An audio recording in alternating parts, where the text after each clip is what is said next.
نحمدہ و نصلی علی رسول النبی الکریم والحمدللہ رب العالمین الصلاۃ والسلام علیکہ یا سیدی یا رسول اللہ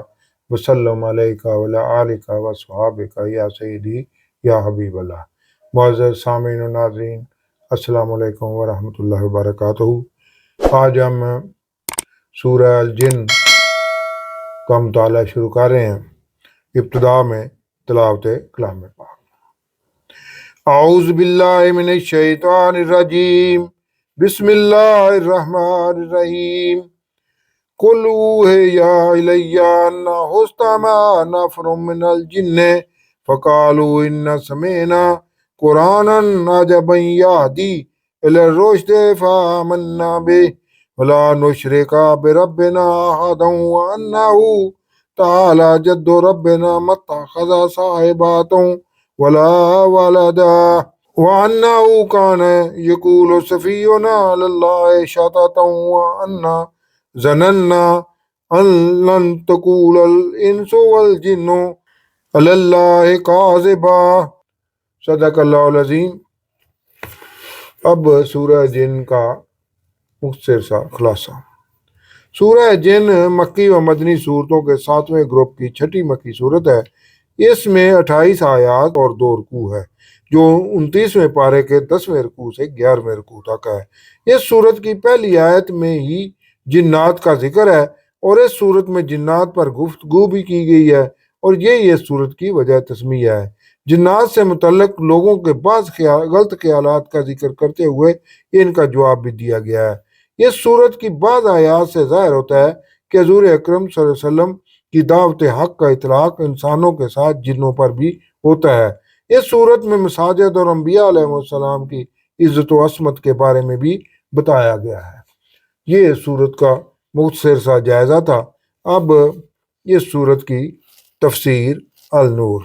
ارشاد ربانی ہے، آپ صلی اللہ علیہ وسلم فرما دیں کہ مجھے وحی ہوئی ہے کہ کچھ جنوں کی ایک نفری نے قرآن کو غور سے سنا ہے، جو انہوں نے دوسرے جنات کو بھی بتایا ہے کہ ہم نے ایک عجیب قرآن سنا ہے جو ہدایت کی طرف رہنمائی کرتا ہے، تو ہم اس پر ایمان لے آئے ہیں، اور اب ہم ہرگز اپنے ایک رب کا کسی کو شریک نہیں ٹھہرائیں گے۔ کفار کو بتایا جا رہا ہے کہ ایک طرف تم ہو کہ قرآن سمجھنا تو درکنار، سننا بھی پسند نہیں کر رہے ہو، جبکہ دوسری طرف جن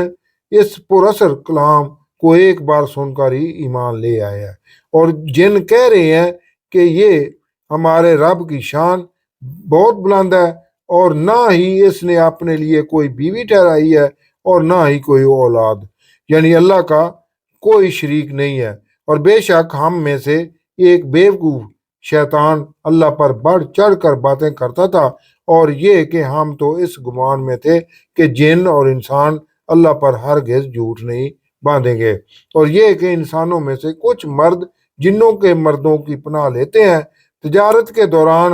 یہ اہل عرب کا طریقہ تھا کہ جب باہر کسی جگہ پڑاؤ ڈالتے تو ان کا سردار بلند آواز سے کہتا کہ اس وادی کے سردار جن کی ہم پناہ میں ہیں،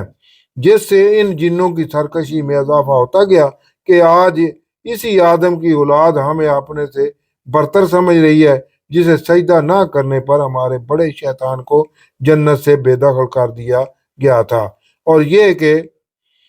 ان کفار کا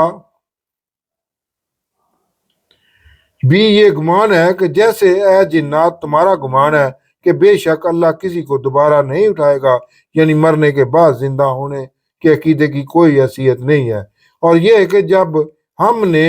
آسمان کو قرآن سننے کے بعد چھوا تو اسے پایا کہ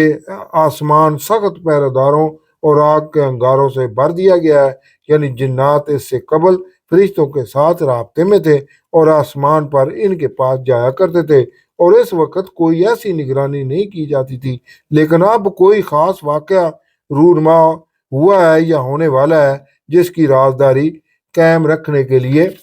سخت نگہداشت کی جا رہی ہے۔ جنات کی جماعت کا اپنے جن بھائیوں سے بات کرنے کا مقصد تھا کہ اللہ رب العزت نے جو سخت پہرا آسمان پر لگا دیا ہے وہ دنیاوی آسمان پر نزول قرآن کی وجہ سے ہے، جس قرآن کا کچھ حصہ ہم حضور اکرم صلی اللہ علیہ وسلم کی زبانی سن کر آ رہے ہیں۔ پہلا اس لیے ہے کہ کوئی شیطان جن حضور اکرم صلی اللہ علیہ وسلم پر وحی سے پہلے قرآن کا کچھ حصہ نہ لے اڑے، جو قرآن میں تعریف یا حضور اکرم صلی اللہ علیہ وسلم پر وحی نازل کرنے سے پہلے کفار کو پیشگی اطلاع کا باعث بن جائے، جبکہ اس سے پہلے ہم آسمان پر بعض جگہوں پر فرشتوں کے ساتھ کچھ معلوم کرنے کے لیے بیٹھا کرتے تھے، لیکن اب اگر کوئی سننے کی کوشش کرے گا تو وہ اپنی طاق میں ایک شعلہ پائے گا، یعنی اب جس جن نے بھی آسمان کی طرف رخ کیا تو اس پر بمباری کی جائے گی، اور یہ کہ ہمیں نہیں معلوم کہ زمین والوں سے کسی برائی یعنی عذاب کا اللہ رب العزت نے ارادہ کیا ہے یا ان کے رب نے کسی بھلائی کا ارادہ کیا ہے، کیونکہ وہ سمجھتے تھے کہ ایسے انتظامات تو کسی ہونے والے غیر معمولی واقعہ کی وجہ سے ہی کیے جاتے رہے ہیں، اور ہم عرب میں رسول اکرم صلی اللہ علیہ وسلم کی زبانی قرآن کی تلاوت بھی سن چکے ہیں اور اس پر ایمان بھی لا چکے ہیں، تو یقیناً اس اللہ کی وحی کی حفاظت کے لیے اللہ نے آسمان پر ایسے حفاظتی انتظامات کیے ہیں تاکہ قرآن اور حضور اکرم صلی اللہ علیہ وسلم کا تقدس مجروح نہ ہو، اور دوسرا یہ بھی ہو سکتا ہے کہ اللہ زمین پر کسی قوم کو عذاب دینے والا ہے۔ بہرحال جنات ہر دو صورت حال سے بے خبر تھے، اور یہ ہم جنات میں سے کچھ نیک بھی ہیں اور کچھ دوسری طرح کے بھی ہیں، یعنی مشرک اور فسادی۔ ہم کئی راہوں یعنی فرقوں میں بٹے ہوئے ہیں، اور یہ کہ یقین ہو گیا ہے کہ ہم اللہ کو زمین میں ہرگز عاجز نہیں کر سکتے۔ یہ سارا بیان جو ہے ان جنوں کا ہے جنہوں نے حضور اکرم صلی اللہ علیہ وسلم کی زبانی قرآن سنا، اور نہ ہی بھاگنے کا کوئی حربہ کر سکتے ہیں، اور یہ کہ جیسے ہی ہم نے ہدایت یعنی قرآن کو سنا ہم اس پر ایمان لے آئے، تو جو بھی اپنے رب پر ایمان لے آئے گا تو اسے نہ کسی نقصان کا خوف ہوگا اور نہ ہی کسی زیادتی کا۔ حضور اکرم صلی اللہ علیہ وسلم کی زبان سے قرآن سننے والے جنات کی دوسرے جنات کو یہ تلقین کی جا رہی ہے، اور یہ کہ ہم میں ماننے والے بھی ہیں اور بے انصافی کرنے والے بھی ہیں، تو انہوں نے مان لیا تو انہوں نے بھلائی پا لی، اور جو بے انصاف ہیں وہ جہنم کا ایندھن ہوں گے۔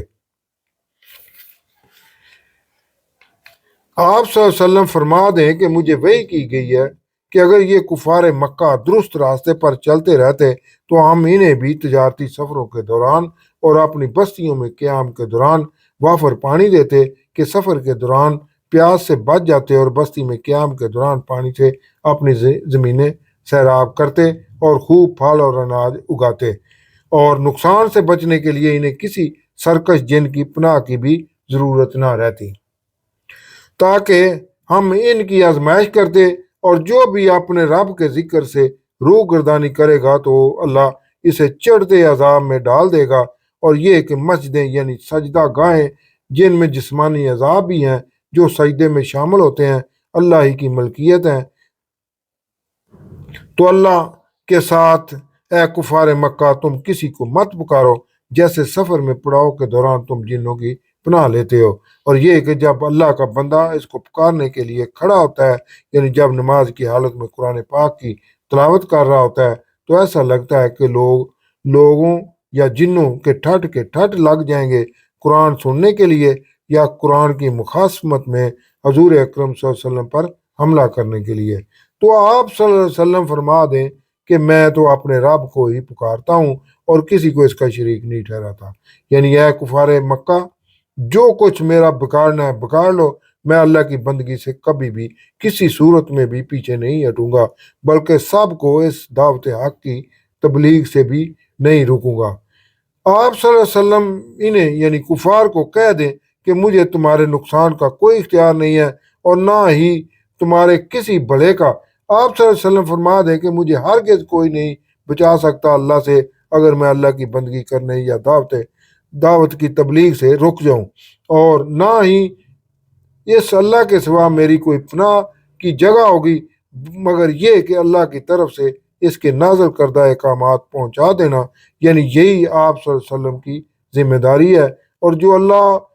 اور اس کے رسول صلی اللہ علیہ وسلم کی نافرمانی کرے گا تو اس کے لیے جہنم کی آگ ہے جس میں وہ ہمیشہ رہے گا، یہاں تک کہ جب وہ دیکھ لیں گے جس کا ان کفار سے وعدہ کیا جا رہا ہے تو پھر انہیں معلوم ہو جائے گا کہ کس کے مددگار کمزور ہیں اور کس کی گنتی کم ہے۔ قریش مکہ حضور اکرم صلی اللہ علیہ وسلم کو تانا دیتے تھے کہ ہماری مجالس کے شرکاء نہ صرف صاحب حیثیت ہیں بلکہ ان مجلسوں میں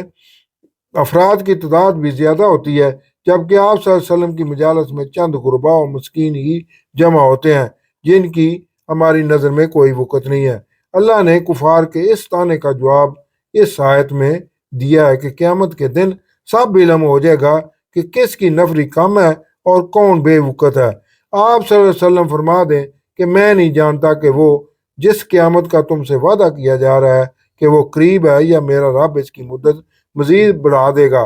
وہی اللہ ہے غیب کا جاننے والا جو اپنے غیب کو کسی پر ظاہر نہیں کرتا سوائے اپنے پسندیدہ رسولوں کے، یعنی اپنے پسندیدہ رسولوں کو اللہ کچھ نہ کچھ غیب کا علم بتا دیتا ہے، تو پھر ان کے آگے پیچھے پیرا مقرر کر دیتا ہے، یعنی حضور اکرم صلی اللہ علیہ وسلم پر کی جانے والی وہی اطراف کے سخت پیرے میں کی جاتی تھی تاکہ یہ وہی محفوظ طریقے سے بغیر کسی تحریف یا ملاوٹ کے حضور اکرم صلی اللہ علیہ وسلم تک پہنچ جائے، تاکہ وہ دیکھ لے کہ انہوں نے اپنے رب کے پیغامات درست طریقے سے پہنچا دیے ہیں اور جو ان کے پاس ہے وہ ان سب کا احاطہ کیے ہوئے ہے، یعنی فرشتوں کی بھی حضور اکرم صلی اللہ علیہ وسلم کو پیغام رسانی تک کڑی نگرانی کی جاتی تھی تاکہ اس نازل شدہ وحی میں فرشتہ بھی کوئی رد و بدل نہ کر سکے، اور اس نے ہر چیز کی گنتی شمار کر رکھی ہے، یعنی وحی کو اتارتے وقت کیسے حفاظت کرنی ہے، فرشتے کی پیغام پہنچانے تک کیسے نگرانی کرنی ہے، اور رسول اکرم صلی اللہ علیہ وسلم پر نازل کی گئی وحی کا کیا اللہ کے رسول نے لوگوں تک صحیح پہنچائی ہے یا نہیں ہے۔ اللہ خود ان تمام مراحل کی نگرانی کر رہا ہوتا ہے اور مکمل پیرا اور اصحاب رکھتا ہے۔ دوسرے الفاظ میں یہ کہا جا سکتا ہے کہ اللہ کی طرف سے نازل ہونے والی وحی اور اس کے بیان کرنے میں کسی قسم کے شک کی کوئی گنجائش نہیں ہوتی۔ صدق اللہ العظیم۔